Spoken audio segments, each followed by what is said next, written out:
First of all, chickens are very intelligent, despite what people think. Watch this. I want my red chickens only, just the red ones. Come on. Come on, red chickens, come on. All right, of course there's other chickens out there. You'll notice. That's how smart they are.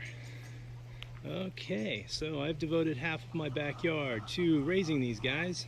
I have 11 hens, no roosters anymore, because I have neighbors. And I don't like to be woken up by crowing either. Now, here's some of the things I need for chickens. Gotta have some shavings for clean bedding and where they lay eggs. Gotta have some oyster shell there so that when they eat that, they have more calcium, so they have thicker eggs, so the eggs don't break so easily. This is called scratch. This is junk food for chickens. This is how I get them back into their coops at night. If I don't want to wait for them, which is about 9 o'clock, before they all go into their coops and roost, sometimes I want to go to bed at 8. I often want to go to bed at 8. I'll just throw some of that in there. And yeah, they all run in.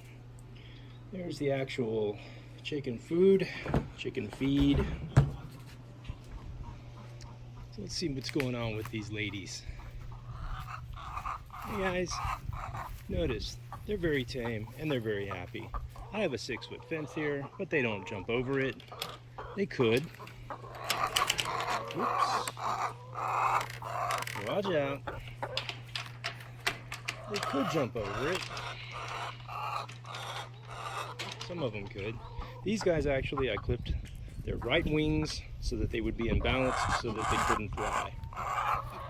They could probably still do it, but it makes it tougher for them. Now I do have younger ones. Like that Americana right there. She's gonna lay blue eggs. And I have, see that hairy footed black one right there? Or furry footed, or I guess feathery footed. She's gonna lay brown eggs, I believe. The white hen right there, she's gonna lay white eggs. She is called a leghorn. Her name is foghorn. Of course. This is the inside of a coop. We got the laying box, we've got food, place where they can hang out when they need to. They come here at night. Half of them come here at night, the other half go to that one. I had one group of 6 chickens, these 6 reds, originally, and I decided I wanted more with different colored eggs. Actually, the wife decided that. So we got more. Let's see what's going on here. Oh, we got somebody laying an egg. All right. Hey, girl, what's up? What's up? What is up? Okay, watch out. I'll just leave that open. This one is pecking my foot. She thinks my feet have worms on them. Oh, you're mean. Yes. Yes, pecking the feet. Okay, so what they also have to have is that granite right there. That goes into their gullet and it allows them to digest hard seeds and whatnot. Yeah. Hello. Ow, you're mean. You're a meanie. I'm gonna pull your tail. Okay, anyway. One thing they really like is when you turn these things, turn over rocks and get so that they can get to the bugs. Ready? Okay, bug time, bug time, bug time. So yeah, most of the time they all just kind of run over here when I do that. This is how they're fed water. I put 2-liter plastic bottles with ice in each one because it's hot, it's summer. They peck at this and the water comes out. And that is really clean, actually. A clean way of doing it. There is another Americana and her name is Baldy. She kind of looks like a bald eagle.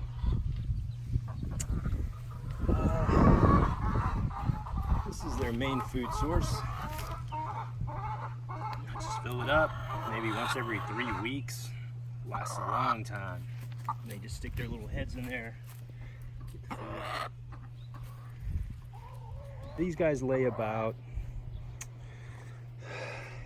11 of them. Some of them aren't laying yet. 11 of them will end up laying probably about 8 eggs a day.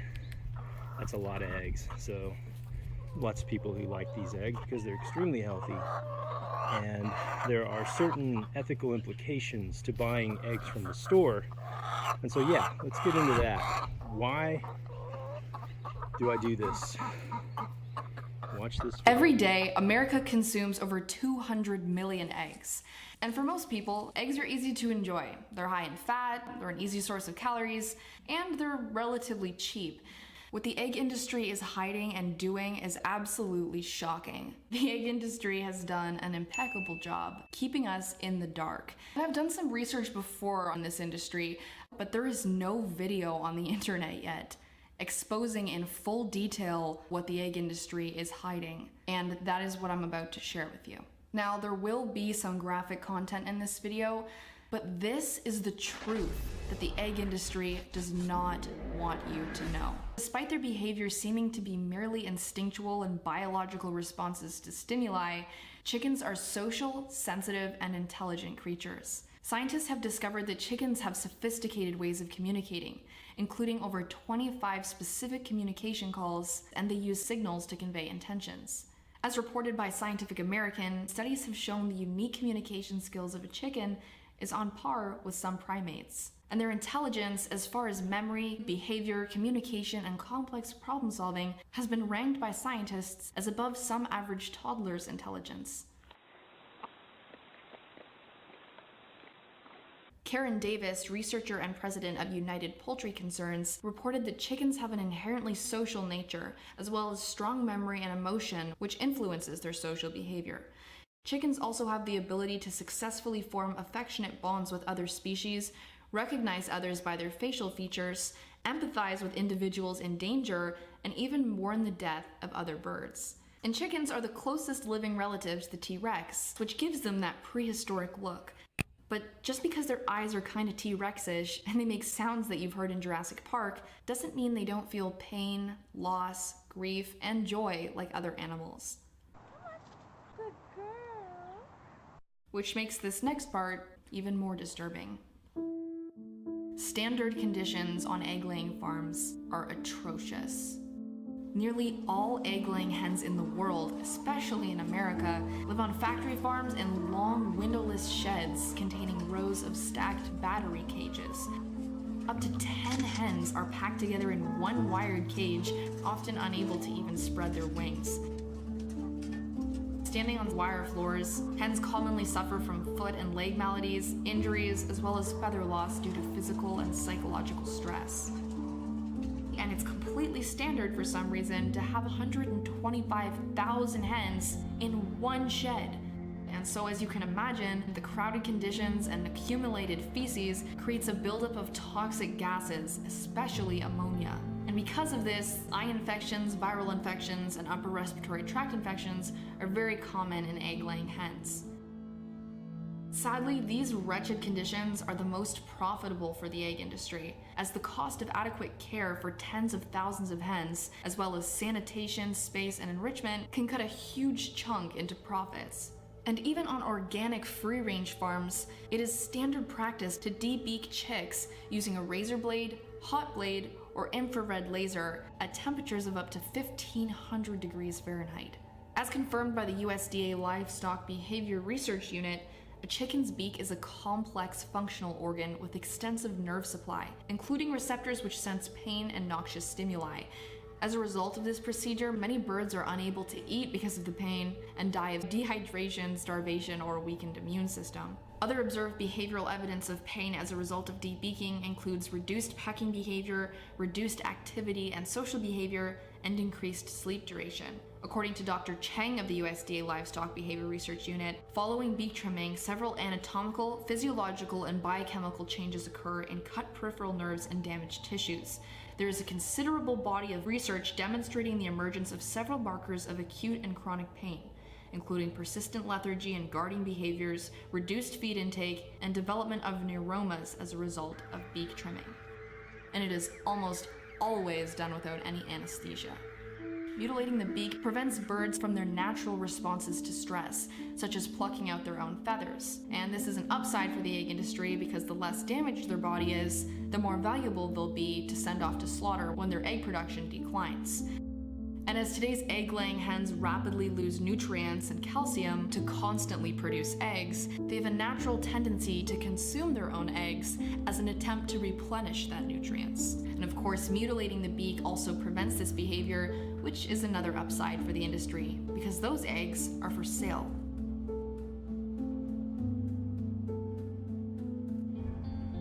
In order to meet the global demand for eggs, hundreds of millions of chickens are bred into existence, but about half are born male. And since male chickens, or roosters, do not lay eggs, and egg-laying breeds do not grow fast or large enough for economically ideal meat production, they are simply discarded. They are either ground up alive or discarded in garbage bags where they die of suffocation. In other cases, thousands of male chicks will just be dumped into large dumpsters. This is standard practice in the egg industry.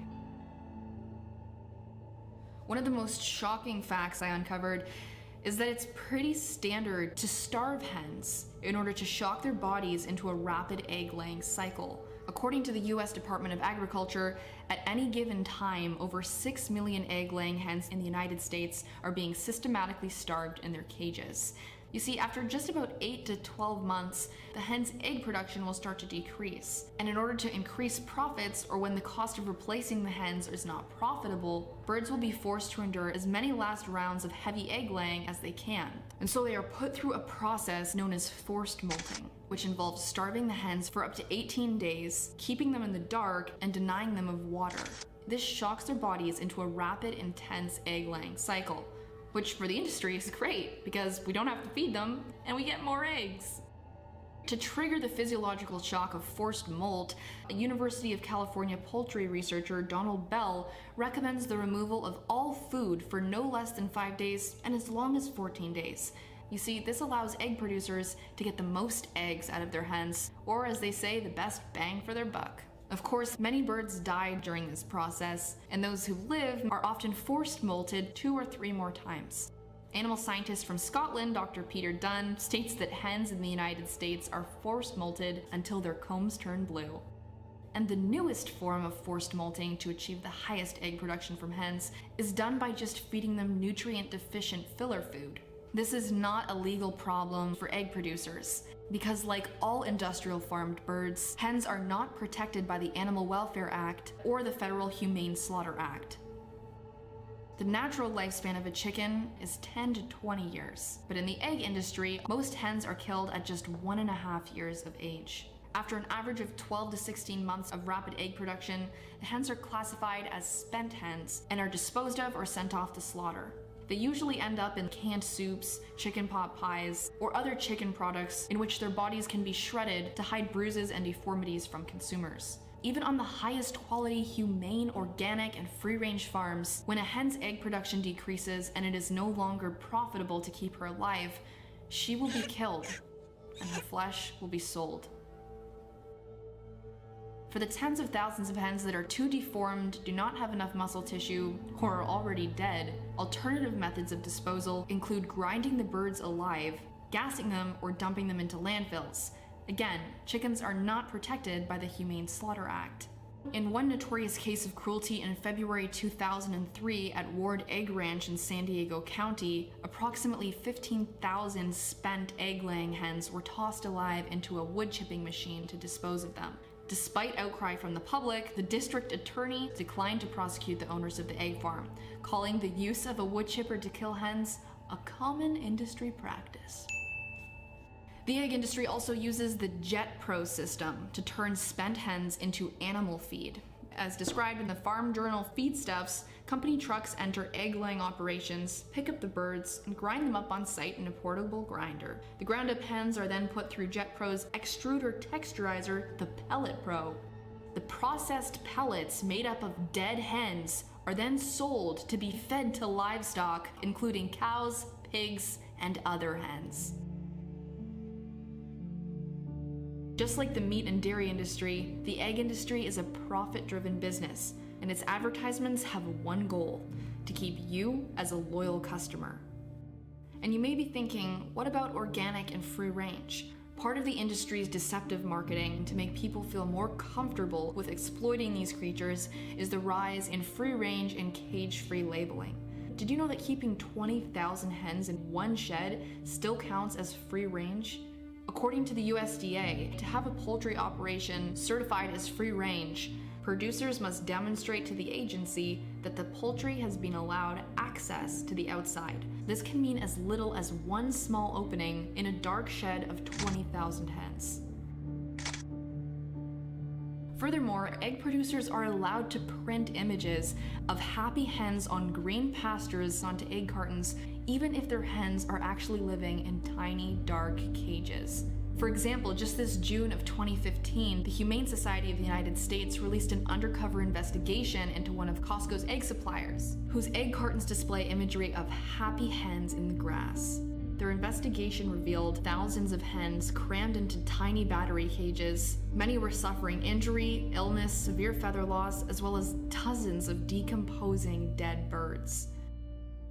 Similar cases have been uncovered by activists, including Animal Liberation Victoria, who exposed this free-range egg facility.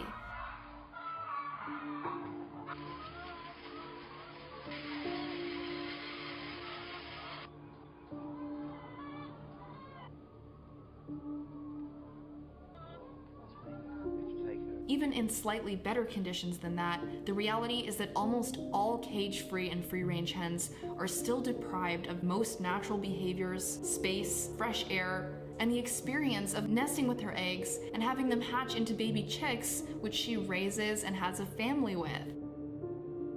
And while authentic free-range organic farms may be a lesser evil and provide hens with better living conditions, on every egg farm, the birds are still ultimately treated as property to be exploited and generate profit. Supporting any sector of the egg industry remains in support of the genetic hybridization, manipulation, and breeding of hens for the overproduction of eggs, their physical stress, pain, mutilation, the discardment of male chicks, and the eventual disposal or slaughter of the egg-laying hens. We have literally taken the reproductive system of another being and exploited it for our habits, convenience, and desires. We have enslaved them for their eggs, and they are discarded of when their bodily functions are no longer generating us value.